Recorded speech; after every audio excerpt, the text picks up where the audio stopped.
मैं महेंद्र बाला साहेब ठाकुरदास कातरज पुणे से स्वतंत्र वीर सावरकर की कविता जो उन्होंने 1925 में लिखी थी,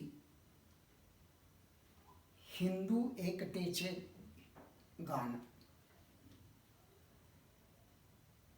यह कविता स्वतंत्र वीर सावरकर के जीवन का जो लक्ष्य था, उन्होंने सारा जीवन जिसके लिए समर्पित किया, उस विषय को लेकर रची कविता है। वे सारा जीवन हिंदू की एकता के लिए जूझते रहे।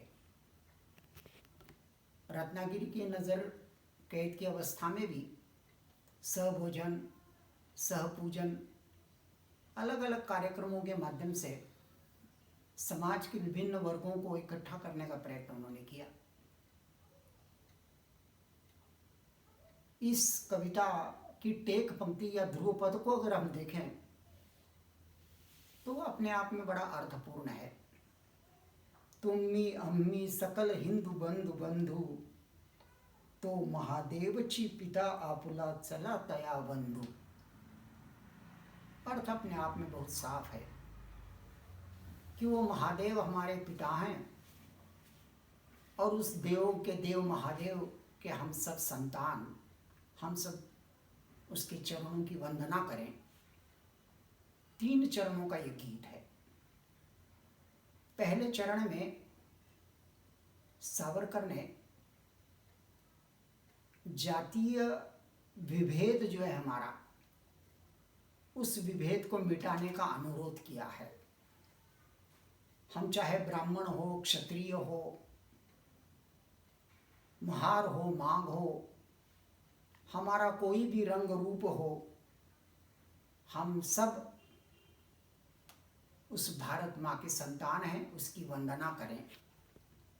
ब्राह्मण व क्षत्रिय चांग जरी झाला, कसले ही रूप व रंग जरी ल्याला, तो महार अथवा मांग सकलाला, ही एकच आई हिंदू जाति तिला वंदू। दूसरे चरण में सावरकर ने एकता के विभिन्न आयाम बतलाए हैं।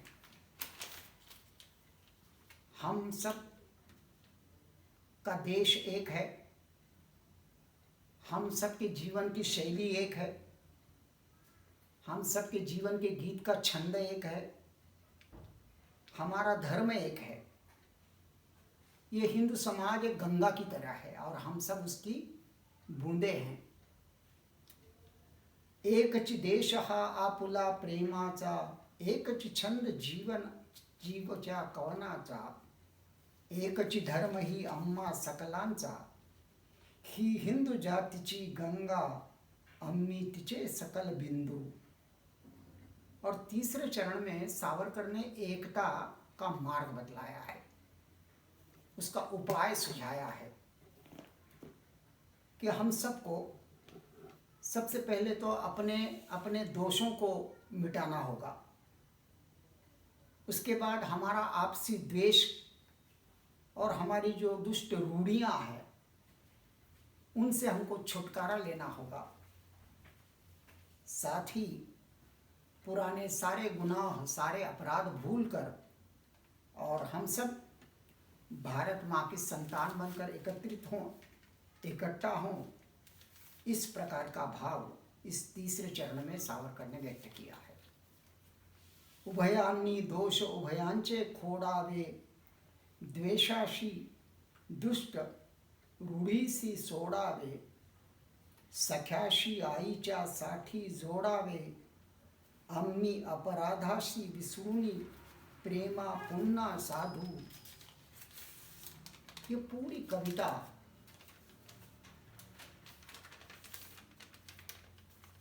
भाषा के जो 3 रूप होते हैं, अभिधा, लक्षणा और व्यंजना, ये अभिधा भाषा में रची कविता है। विषय के अनुसार सावरकर अपनी भाषा को बदलते हैं।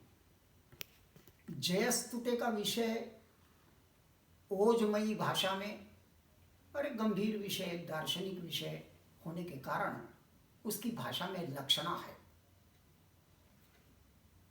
इस कविता में अनुप्रास अलंकार है, गंगा के प्रवाह और हम उसकी बूंदें, यहाँ पर उपमा अलंकार का प्रयोग किया गया है। सावरकर के संदर्भ में जब बात हम करते हैं तो मुझे सीताकांत महापात्र की एक बड़ी सुंदर बात याद आ रही है। उड़िया के वो कवि कहते हैं कि अच्छी कविता का हर शब्द मंत्रपूत होता है। यहाँ पर इस कविता का भी हर शब्द एकता का मंत्र मानो फूंक रहा है।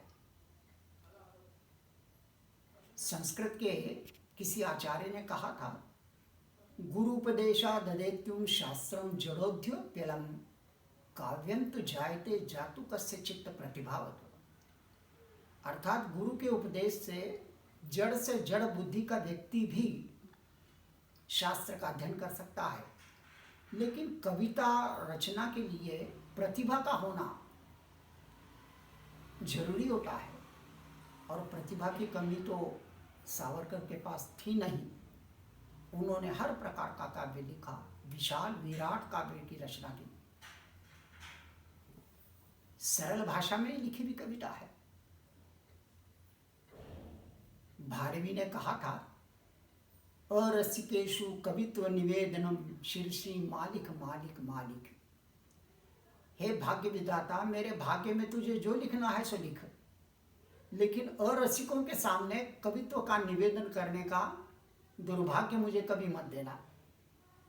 आज मैं आपके सामने बात करते समय उसी को याद करते हुए और अपनी बात से विरत होने की अनुमति मांगता हूँ। धन्यवाद।